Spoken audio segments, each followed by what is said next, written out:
मुख्यमंत्री देवेंद्र फडणवीस यांनी आषाढी वारी संदर्भात सकारात्मकता मत व्यक्त करत म्हटलं, आपली वारी आता स्वच्छ, सुंदर आणि निर्मल झाली आहे.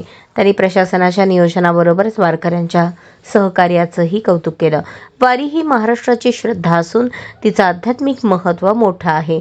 स्वच्छतेच्या बाबतीत महाराष्ट्राने चांगला आदर्श निर्माण केला आहे, असं फडणवीस म्हणाले. त्यांनी वारीसाठी सरकारकडून केलेल्या सुविधा आणि स्वच्छता मोहिमेची माहिती घेतली.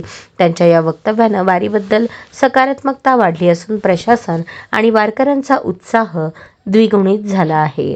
आपली वारी ही निर्मल झालेली आहे, ती स्वच्छ झालेली आहे. मी संपूर्ण ग्रामविकास विभागाच्या सगळ्या टीमचं आणि आरोग्य विभागाच्या देखील सगळ्या टीमचं मनापासून अभिनंदन करतो. आमच्या वारकऱ्यांचं आरोग्य योग्य प्रकारे राहिलं पाहिजे, याकरता अशा प्रकारची चरणसेवा ही या ठिकाणी केली. मी याबद्दल आमचे रामेश्वर नाईक असतील आणि संपूर्ण जी टीम आहे या सगळ्यांचं मनापासून अभिनंदन करतो. मी तिसरं अभिनंदन करतो आमच्या महिला आयोगाचं.